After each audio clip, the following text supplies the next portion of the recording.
Good morning, ladies and gentlemen, and welcome to Western Standard's live coverage of the release of the report of the Trudeau Commission into the federal government's use of the Emergencies Act, which we like to call we like to remind people was actually the War Measures Act by a different name. This is a coast-to-coast broadcast. We'll be joined today by David Krayden, our Ottawa correspondent, who has covered this extensively, and we have some other guests who we will introduce later in the program. But first, the thing about the inquiry, there's really three questions that it had to establish. Why did the Liberal government bring in something that used to be called the War Measures Act to deal with what appeared to be a civil protest? Secondly, what were the circumstances? What might have been weighing on their minds? And thirdly, did they go too far? Were the sweeping measures that included everything from going into people's bank accounts to monitoring cell phones to bringing out the mounted police against protesters? Was it all too much? Those are the questions that the inquiry has been looking at, and the answers are potentially damning for the Liberal government.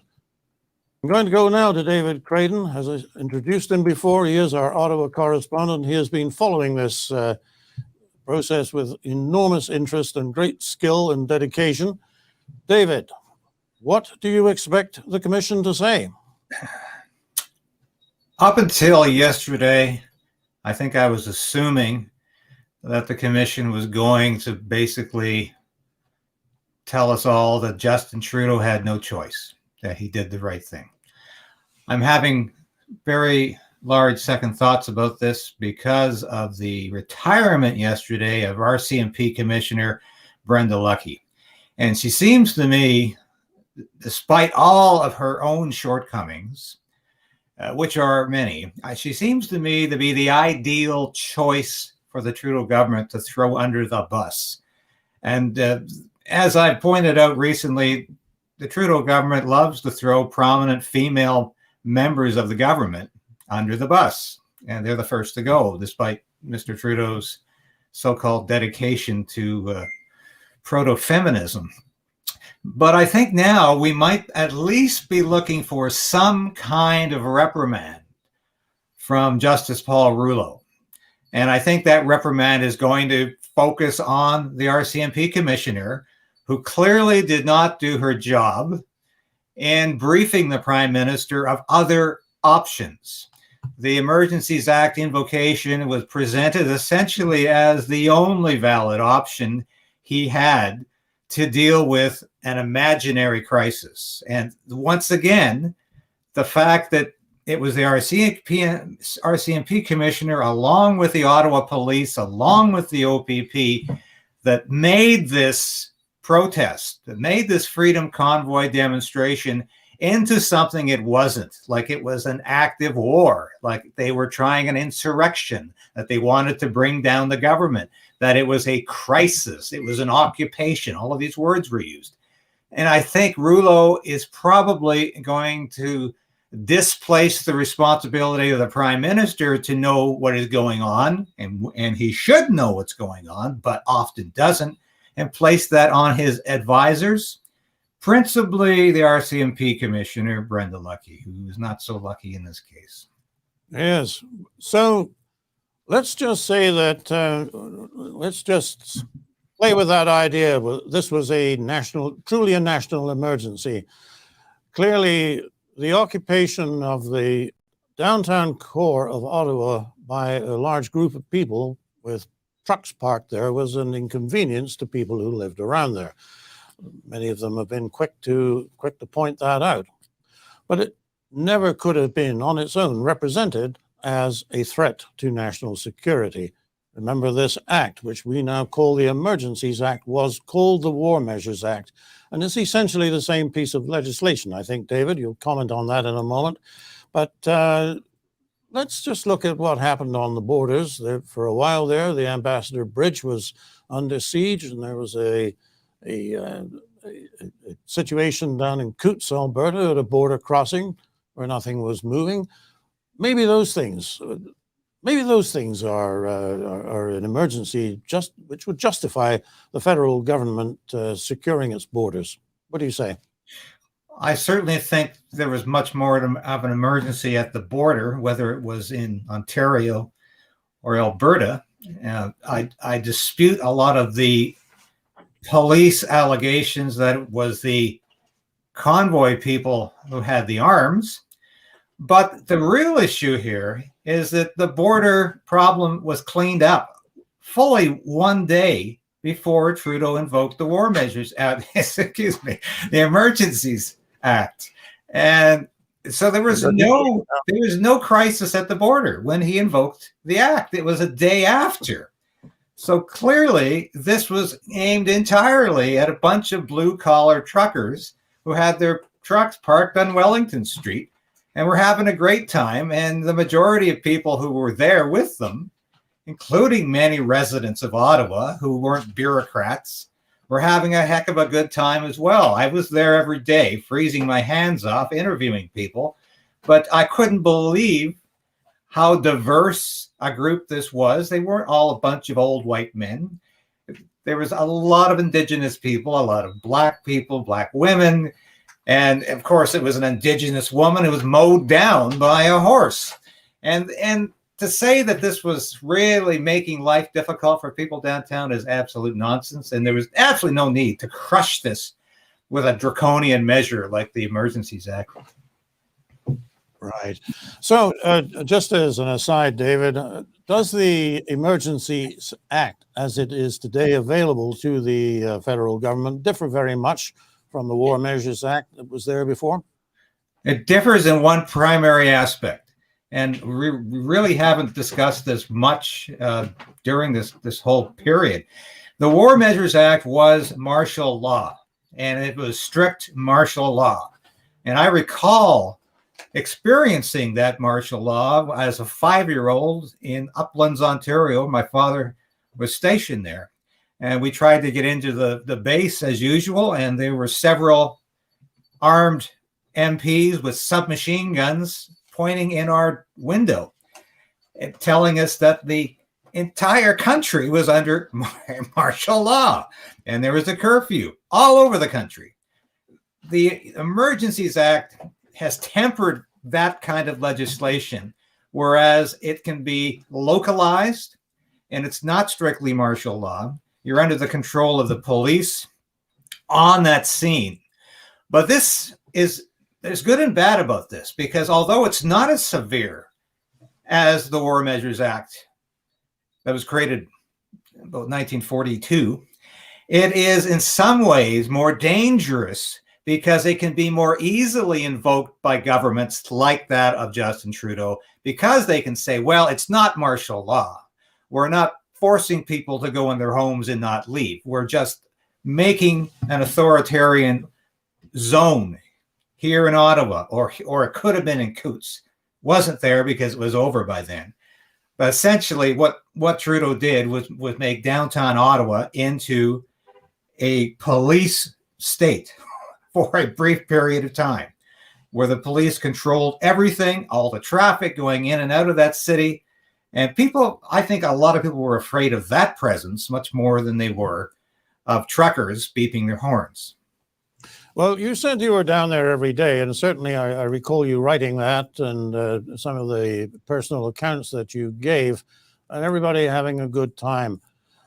I think there are still many people who perhaps aren't regular subscribers to the Western Standard, or who are drawing their main news information from the legacy media, who are of the opinion that this was a rowdy, out of control group of people who had their hands at the throat of the federal government. What did you see down there? Well, I saw a lot of people who were helping each other out. The food supply was amazing, and they had a fantastic buffet going on at the baseball stadium in Ottawa where the minor leagues play. And all you had to do was drive out there. There was ample parking, and you could eat just about whatever you needed. There was no alcohol, if anyone is wondering about that. I saw no drugs, and I saw a lot of people who were very tired at times because they were up early in the morning and up late at night, but they looked after themselves. And in terms of their conduct on Wellington Street, I did not see any evidence of a trucker threatening or a protester threatening somebody wearing a mask, or someone with a sign pushing it too far in somebody's face. I saw people picking up their own garbage, something that never happens, of course, when we have other events on Wellington Street, even Canada Day. It's a mess the following day. But these people went out of their way to avoid being criticized for this sort of thing, that they weren't just a rabble creating a mess. They cleaned up after themselves. They found bathrooms. They eventually had to bring in their own porta potties because they couldn't use the facilities in hotels that refused to allow them admittance for that purpose. But there was no urination and defecation on the street, even though the city of Ottawa said they were going to issue citations for these offenses that never happened. And as we know, there was no dancing on the tomb of the unknown soldier. Nobody committed any arson. It was all made up. All of these things were completely fabricated. And there's a new report out by a Centertown group, which I mentioned in a recent column, alleging that the truckers were trying to run people down, that they were beating them up. And these stories are just so ridiculous because, of course, if any of this had actually happened, I mean, the police would have been on it and it would have made international news because they were looking for this kind of thing. They were looking for the truckers and the protesters to do something violent, unseemly, unattractive, and illegal. And I saw very little of that. You know, David, what you're saying is generating a tremendous amount of comments in the sidebar here. I'm seeing quite a few of them. You know, Trudeau is an authoritarian. Trudeau needs to go. But there's one really, when I had to laugh. Our friend and colleague Arthur Green, who is our legislative reporter in Edmonton, just wants to ask you this: did it seem any safer than life on the Edmonton Transit? Yeah, it seemed a lot safer than life in transit, without question. Having been on the Edmonton Transit, even safer than the Calgary Transit, a lot more than Deerfoot. Yeah, but I was out there, you know, and I never had any sense that my life was in danger. And well, you're a military veteran yourself, David. I just seen somebody put up on the screen that they left the armed forces when the government decided to start subsidizing the mainstream media. Is that something you left before that was ever a consideration? But would you make that connection?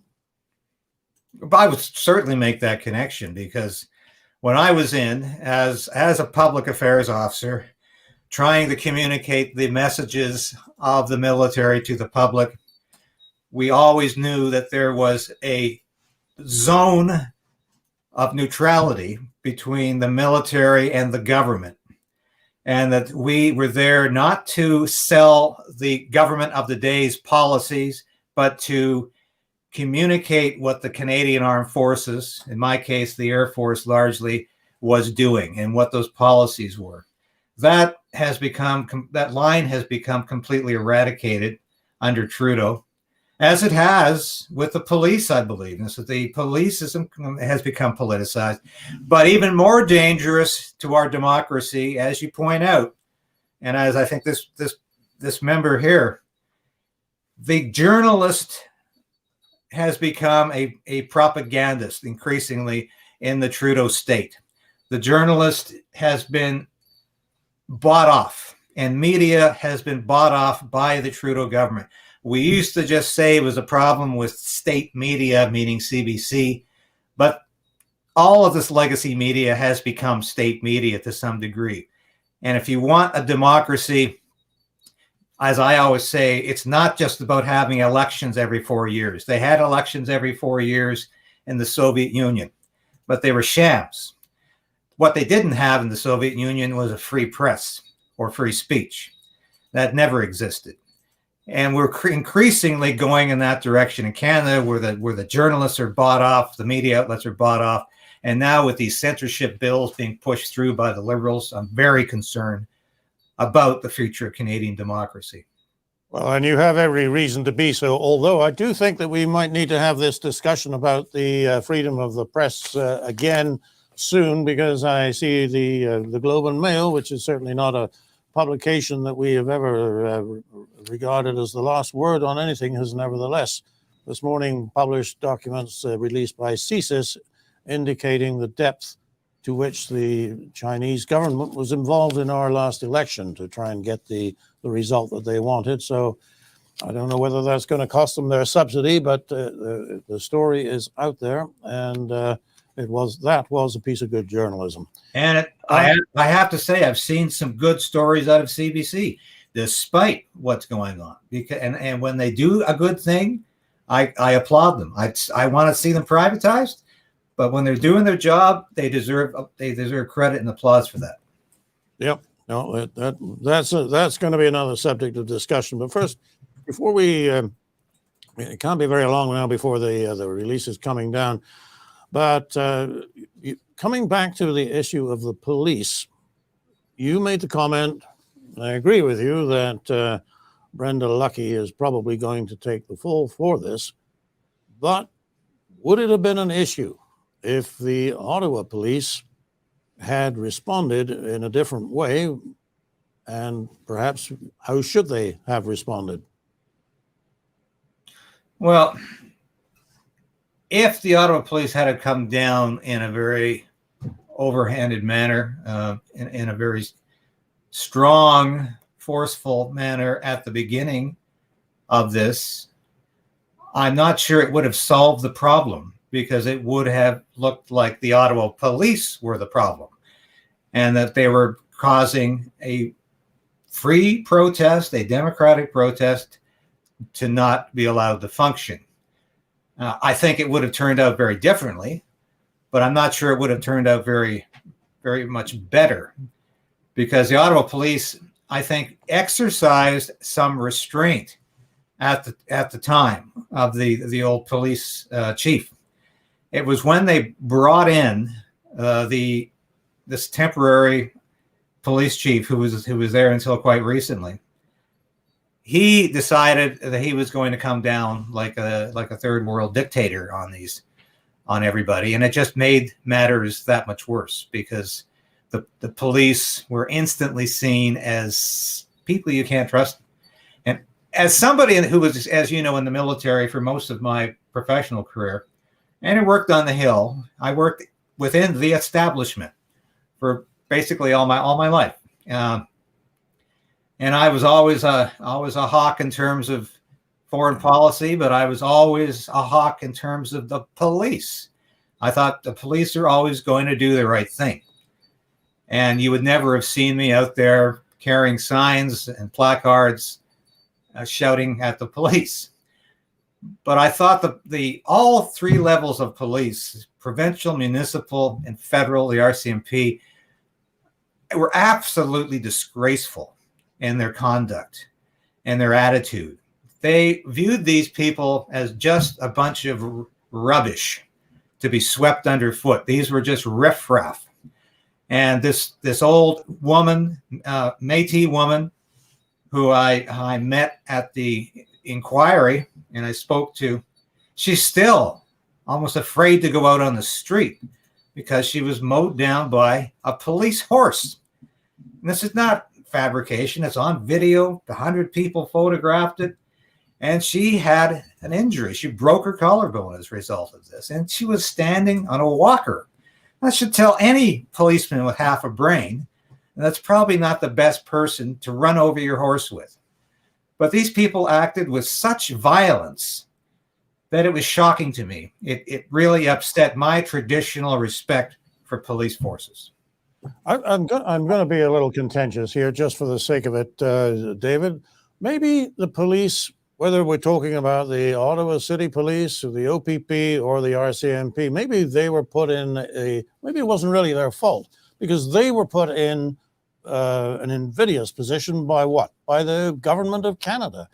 I would make the case, and I've actually made it before, that, excuse me, that it was actually the actions of the government of Canada, excuse me, that caused this whole crisis. Their hard-nosed approach to public policy, lockdowns, mask mandates, travel mandates, quarantines, they created a situation of such resentment among so many people that the people came to Ottawa to say enough. I mean, if you think about it, how mad do you have to be to book off work, drive your semi across the country at your own expense, stay there at your own expense, and it was at your own expense once the funds were cut off, which was another action of the federal government. People were really mad. So what is how hard do you think we should be on the police, given that they were dealing with a situation that was caused, as I believe the inquiry will find, by the ineptitude, arrogance, and sheer ignorance of the federal government? What do you think? There's no question the government is to blame. You cannot blame the police for what happened because we live in a democratic society. We lived in a police state. Well, yes, we could blame the police primarily. The government ultimately has to take responsibility, which, of course, the Trudeau government doesn't want to. They want to blame everybody else. I think I spoke to police officers in line, and they were very uncomfortable with what they had to do, what the orders were. However, a lot of police officers acted with undue violence, and you can talk to reporters. I wasn't one of them who got a knee to the head, but I spoke to many reporters who got knees to the head from the police. This kind of activity you expect in the third world, not in Canada. And there was acts of violence. And we have, of course, recordings, or at least transmissions, of the RCMP horse team that was staying in luxury at the Chateau Laurier as they went on and on in their private conversation about how much fun it was mowing down citizens. This sort of thing you might have expected from the Gestapo. And I was disgusted when I read that sort of thing. It should not, these are not the kind of police officers we're used to in Canada, where they should be professionals. But this is the problem when the police has become politicized.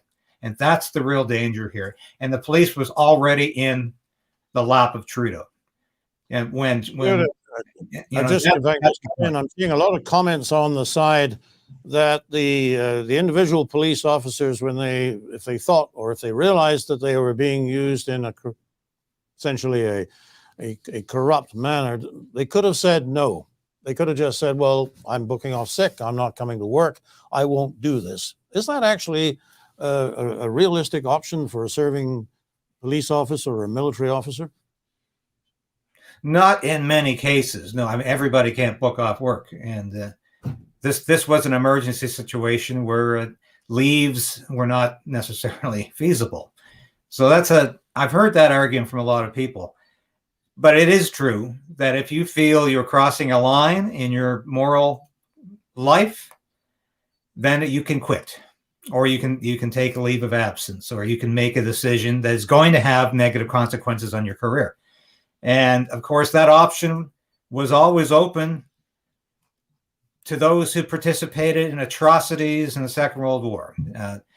They were never forced. This is something a lot of people don't know, but people in the German army or even the SS were not forced to conduct the atrocities they did. They always had the option of saying no and of getting out.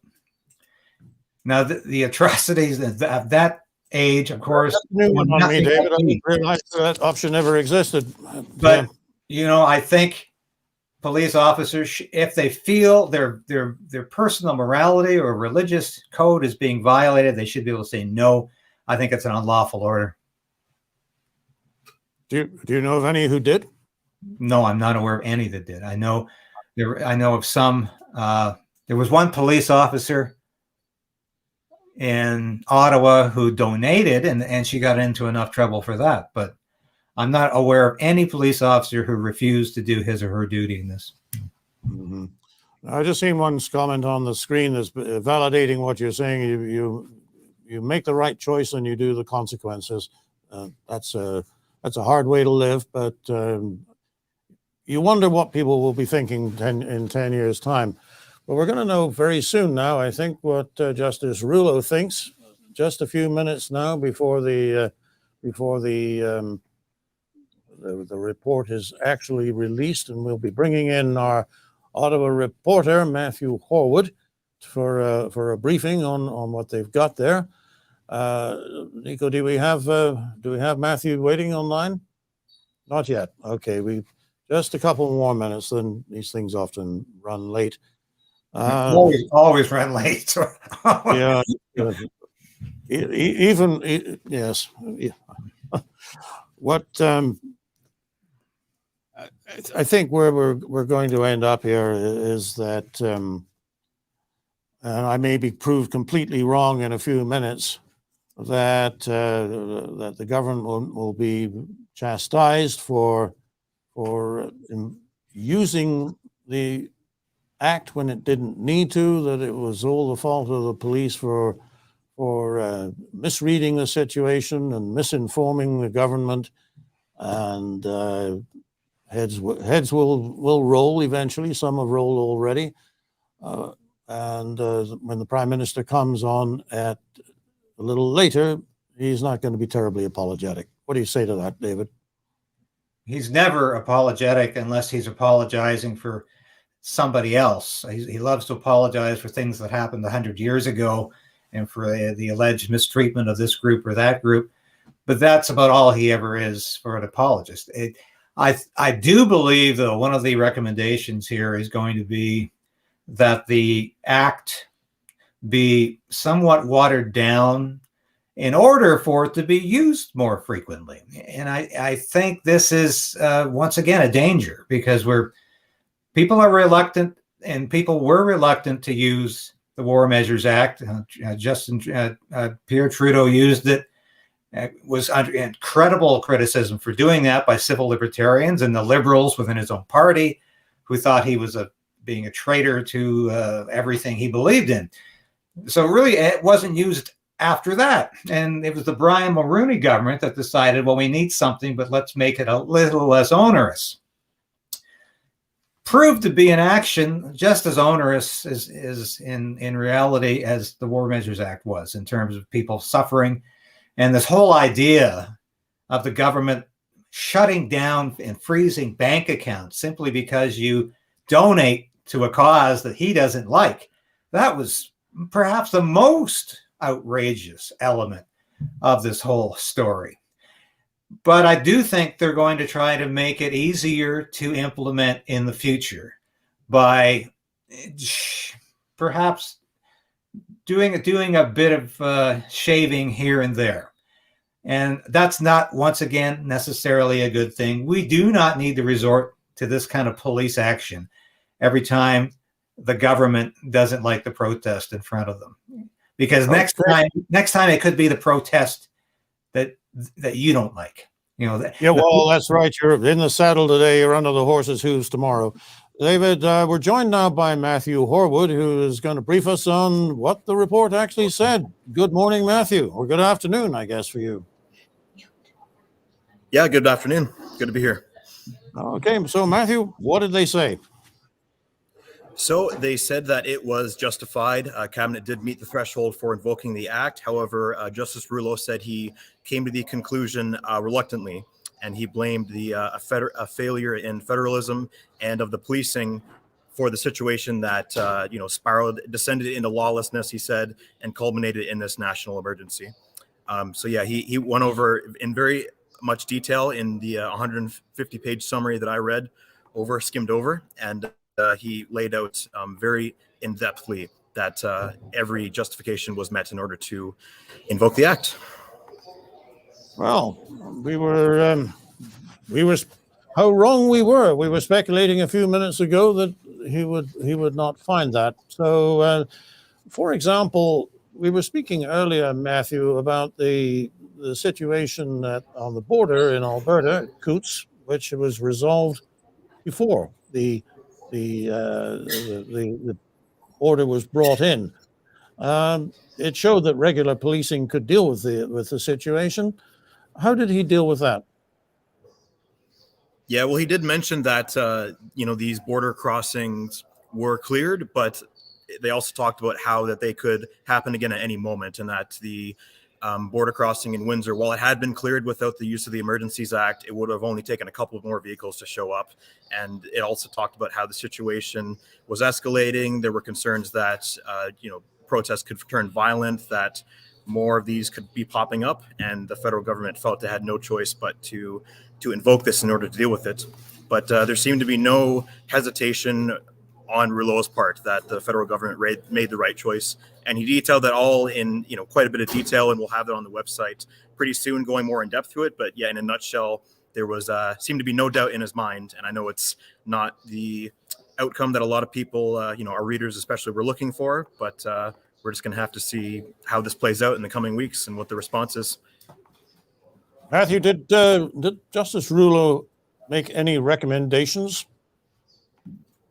He did. He made a lot of recommendations. Broadly speaking, they were on ways that the police can handle future scenarios like this. He also made a few on the Emergencies Act invocation itself and how it can be done more appropriately and in a more transparent way. He also interestingly talked about the bank accounts being frozen, and he concluded that that was a reasonable measure to have done that, although he had some criticisms with charter rights being brought down a little bit, applying to joint bank accounts, the absence of discretion being a little bit difficult for people to unfreeze their bank accounts. But again, as a whole, he said that that was an appropriate measure to give, as Christy Freeland said, economic incentives for people to leave the protest and to defuse the situation. Matthew, I understand that you've been drinking from a fire hose for the last couple of hours, and so you may not have got to everything, but David and I were just speculating about whether the act he may have recommended that the act be liberalized somewhat, made easier to apply, a broader application, take out some of the harsher provisions in it so that it could be deployed a little more easily. And this we would obviously think was a dangerous thing. Did you see anything in the recommendations for the act itself that would suggest he's thinking that way? I'm going to be honest with you. I'm a fast reader, but I'm not that fast. So I haven't gotten to the exact recommendations that would suggest that. But as I said, there are a number of recommendations about various aspects of how this was dealt with. And I'll have to look into, going forward, how that's going to be dealt with in the future application of this act. Okay, going to you, David. There you have it. It was all justified. What do you say? I'm appalled. I'm absolutely appalled. And I'm not surprised that Justin Trudeau was whitewashed in this. I am surprised that the system was whitewashed as much as it was. And I'm outraged that Justice Rouleau thinks he has both the ground and the competence to comment on freezing bank accounts, because that action had nothing to do with the Emergencies Act. That occurred before the Emergencies Act was invoked. And for Rouleau to get his fingers into that and to suggest the government now has the right to freeze bank accounts of enemies of the state, of people the government just doesn't like because they're supporting the wrong people, the wrong cause, that is authoritarian. That is something you would find in a tin pot dictatorship. And I think that needs to be resoundingly criticized and made to fall. Tin pot dictatorship. Well, we've got the colored money. What does where do you think it goes from here, Matthew? What's the next step? Well, I think it's the biggest winner out of this is Trudeau, obviously. His supply and confidence agreement with the NDP is even more safe now. Jagmeet Singh had said that he might think about rescinding that or modifying it if the report found that it was unjustified, but it certainly looks good for him now. And I'd say going forward, probably going to have a little protest go on Parliament Hill, but I would imagine it's certainly not going to be of the size and scale. It's going to be quite small. I think a lot of people are kind of over it, and while there be some people upset with it, it's going to be, I think, a small protest in response to it.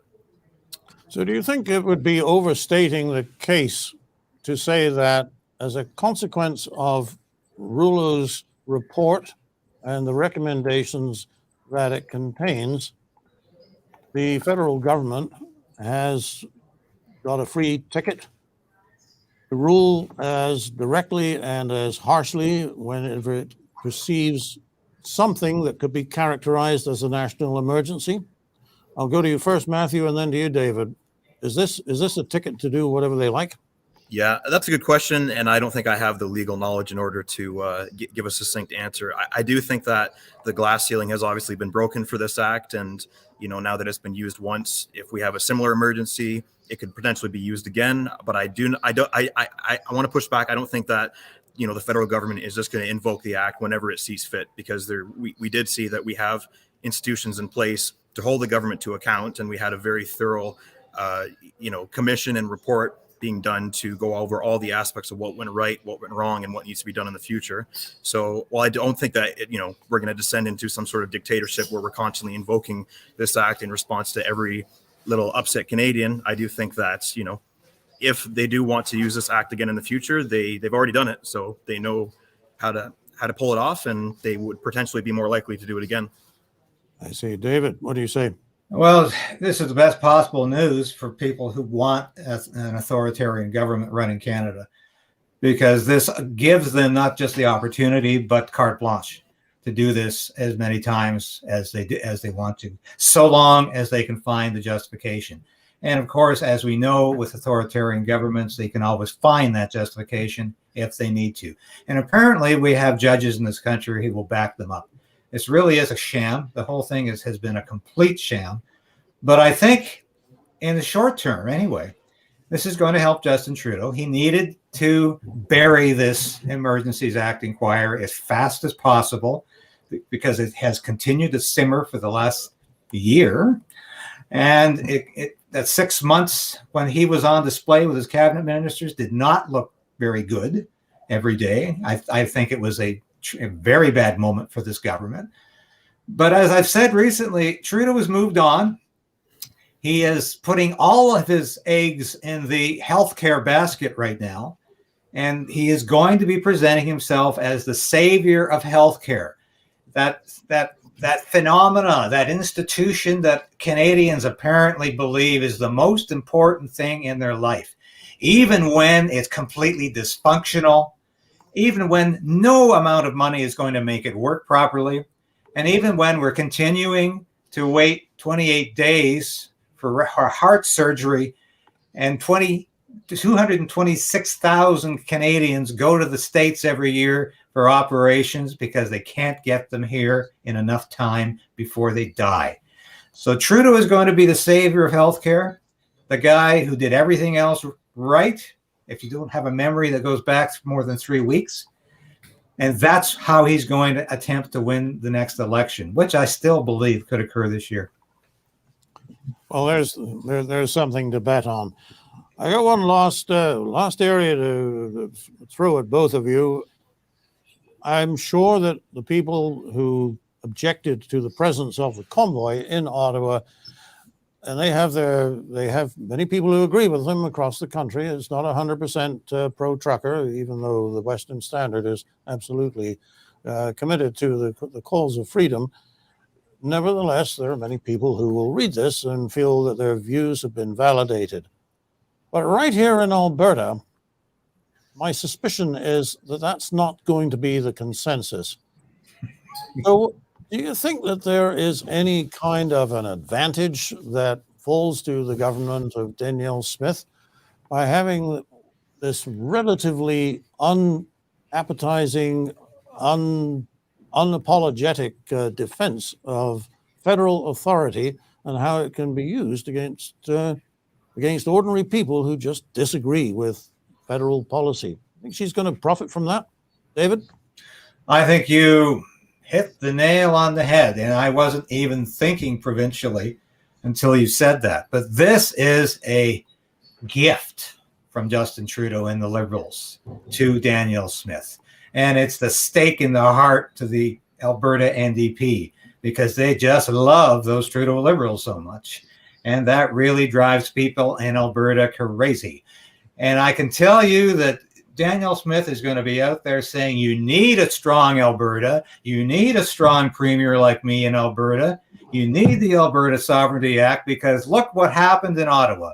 We had a federal judge vindicate Justin Trudeau's invocation of the Emergencies Act. And we're at the mercy of a Liberal government can do this again, use these authoritarian measures. And we're not going to take it in Alberta because we believe in freedom here. So this is an opportunity that comes once in a lifetime for any politician. And I'm thankful it comes once in her lifetime, because I know she's going to be able to use this to her advantage. And I think Scott Moe will as well. Matthew, how do you think the people at large in Canada are going to take this? Well, I think a lot of people didn't pay really close attention to the inquiry as it was happening. They only saw little clips of it. But I think, they won't look into the deeper details of, just what the situation was on the ground. They will just see the headlines and see that it was justified and it was a threat to Canada, and they'll sort of go with that. What I do question is how Pierre Poilievre, the Conservative leader, is going to deal with this news, because he did hitch himself to the Freedom Convoy early on, took sort of a calculated risk by supporting it before they even got to Ottawa, and said, during it, I support the individual right for people to protest as long as they don't remain violent. I'm curious to see whether or not he will stay on and with that and maintain what he said before, or if we'll sort of try to have and distance it, because perhaps he doesn't want to look like he's associated with people who are lawmakers and troublemakers and extremists and all these things that are sort of being described in the report. So it'll be interesting to see. He's holding a press conference today in Alberta, I believe. So definitely want to see what his reaction is and see how he deals with the freedom movement going forward, because it could be a change in the way he goes about it. I think we'll just have to wait and see. Well, I mean, anybody who believes that Canada is truly a united country at the moment has to somehow reconcile that opinion with what has been a highly divisive situation and an exoneration, apparently, for the government of Canada. Whichever side of this debate you fall on, it is going to be difficult to find sympathy with people on the other. And I think the challenge to the federal government is to find a way to do that. Whether they would want to embrace it or not, I wouldn't care to guess. They have done so well by driving the politics of division. And really, if you follow this whole thing back to its root cause, it started, in my view, with pushing people too hard to do something that they didn't want to do. It brought people to Ottawa, and it brought out the troops, it brought out the police, and finally a judge to say that this was the right thing to do. This is a sad day for Canada. Ladies and gentlemen, thank you for being with us. Thank you for your support for the Western Standard. If you're not a member already, please consider it. It's the best value that you'll get in journalism. And we will see you another day. Western Standard, I'm Nigel Hannaford.